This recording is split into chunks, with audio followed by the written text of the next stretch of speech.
ladies and gentlemen. My name is Joseph, and I will be your waiter for the evening.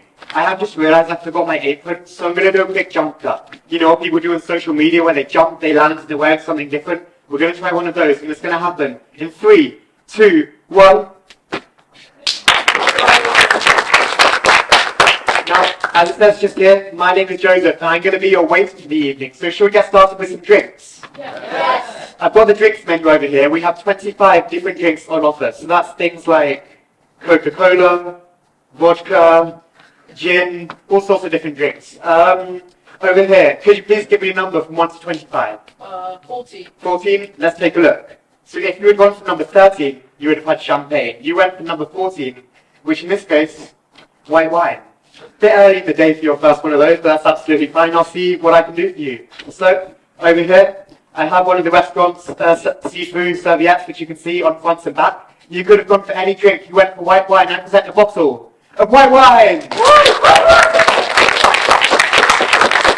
fact, 7 you're wrong, because you can see on the label just there, right? Now, as I'm sure a lot of you know, when you go to a restaurant, you'll be served by a waiter. What you might not know is that that waiter is most likely a member of the Waiter's Circle. Now, the Waiter's Circle is a secret organisation which is home to hundreds of waiters from all around the world, and it's home to thousands of their secrets. It's home to thousands of their secrets, and tonight I'd like to risk my place in the Waiter's Circle by letting a few of those out of the bag. Does that sound good? Yes. So the next skill I'd like to demonstrate for you is the manipulation of your senses. When a waiter approaches the table, it is their job in that moment to take a regular family meal out and turn it into a multi-sensory extravaganza. And they do that with their words. So what I'd like you all to do, just imagine that in front of you, I have just served you a plate of the finest fish and chips that money can buy. I'm talking a jumbo portion of cod just coated from end to end in beer batter. You've got a small metal pot with mushy peas, just the perfect level of mushiness. And of course, you've got that huge portion of chips, which have been coated in salt and vinegar. Now, just to add a little bit more flavour to the fish, what I'd like you all to do, take your left hand out in front of you, and just imagine that you're holding on to a lemon. And then take your right hand, and just imagine that you're holding on to a knife. You're going to start to cut into the lemon with the knife, and then you're going to squeeze the lemon from one end of the fish all the way down to the other end. I'd then like you to just cut into the fish, just cut a little chunk off, and just taste it. Just have a quick taste of it. Now just be honest, those of you that are following along, put up your hand if it felt like you were able to taste the lemon in the fish just now. Okay, a few of you, that's very good. Don't worry if not though, because I'll be honest, that wasn't the real test. For the real test, how many of you thought I was holding onto a knife just now? What?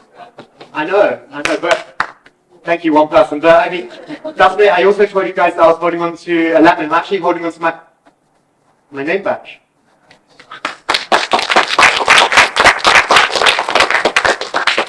So, as waiters, we often have really hectic shifts. So we need to find ways of just making our shifts more efficient. And we've actually created this new technology in the form of these two tubes, which allows us to do that. And they basically teleport. So you know, they connect up to each other, they connect up to the bar, and they can just teleport to make things a lot more efficient. So, music please. So let's just say that in theory, on one side of the table, someone has a glass and they want a bottle. And on the other side of the table, someone has a bottle and they want a glass. Well, here's what we can do. We can take tube number 1, we can cover up the glass. We can take tube number 2. I should have mentioned, by the way, these tubes actually have Bluetooth in them. Looks like they've connected up to the bar downstairs by mistake. Just, if we get any extra bottles, that's probably why. Don't worry about it. Tube number 2 covers up the bottle. And before you can say, check please, the glass and bottle, and change places. Now, it's important because this is a fairly new technology, it doesn't always work. So they have got a feature where, if you need to, you can send the glass and bottle back before anyone notices. So, thank you, one person. So, I did say that this works if someone's on one side of the table, someone else is on the other.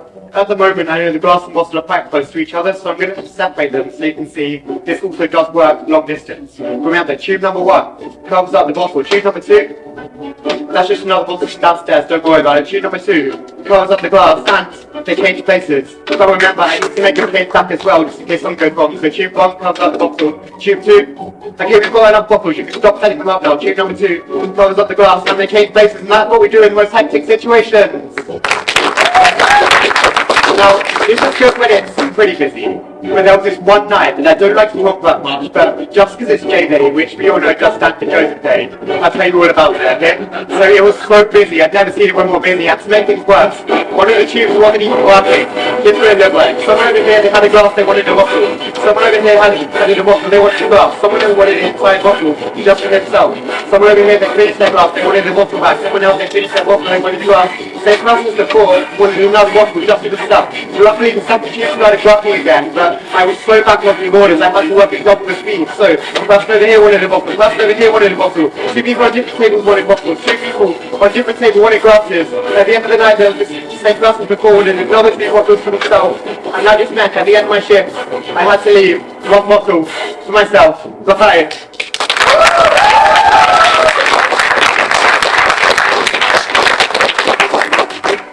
So, I told you about the waiter circle. What I haven't told you about yet is the inner waiter circle. Now that's basically just a more kind of prestigious level to the waiter circle. There are certain advantages to being a member. For example, there's this guy named Paul Martin who does courses. At the moment he specialises in starters and main course, but he's also pretty good at desserts as well. And we meet up every Monday night at the Waiter Circle headquarters in London, where we discuss new and exciting waiter tricks, stories from the last week, and we also have a game of poker. And this week, it was my turn to bring the deck. And when I was there was a waiter that showed me a card trick, and it just blew my mind, so I'd like to show that to you now. The waiter asked if there was anyone that would like to help. Is there anyone that would like to help? Yes, could you join me up here, please? You'll be greeted by a nice round of applause. What's your name? Alex, nice to meet you. You stand over there. He asked them to confirm for everyone that all of the cards are different. Are all the cards different? Yeah. He then asked them to just touch a card, just touch one. That one, he asked them to take it out, to look at it, to show everyone, but to make sure he didn't see it. Have you done that? You done that? Yeah. Okay. He then said to put the card back into the middle. The magician / waiter then looked through the cards. He pulled out a card and it was the white card. What was your card? 7 of hearts. 7 of hearts? Yeah. Was it the 7 of hearts? No. What was it? 7 of clubs. I'm going to be honest with you guys. I'm a waiter. I'm not a magician. I don't actually know how to do that. But here's something you should know about a waiter. A good waiter can anticipate your order before you order it. You all remember that bottle of Sauvignon Blanc that I produced just a few moments ago, right? And you even saw the label. It said Sauvignon Blanc. Could you please read out what the label says just there? 7 of clubs. 7 of clubs. Thank you for that. So wait. Hold the applause. Oh, you did? Okay. Music, please. Because a good waiter can anticipate your order before you order it. But a great waiter can anticipate your order before you even enter the restaurant. At the end of my shift each night, I always get asked to clean the tables, and for some reason I like to start with the tablecloth. So here goes. The 7 of clubs! But no restaurant is complete. No restaurant is complete without a team of amazing kitchen staff. Now we have to go away for half an hour, so I'm just going to send you off to the kitchen to prepare for that. So, there's one skill left that I'd like to demonstrate for you.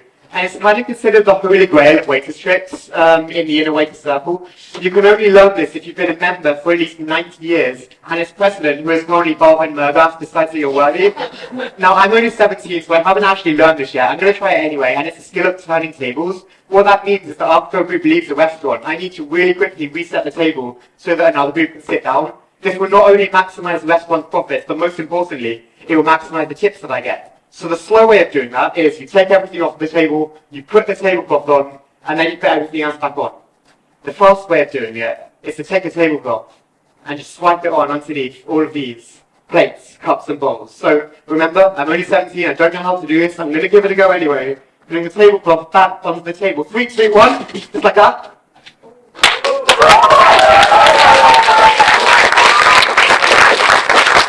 Ladies and gentlemen, my name is Joseph. If you enjoyed your meal with us tonight, please remember your waiter and leave a tip. Thank you very much.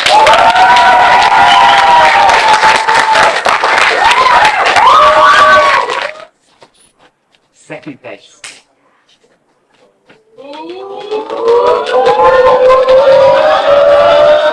Jeremy Smith.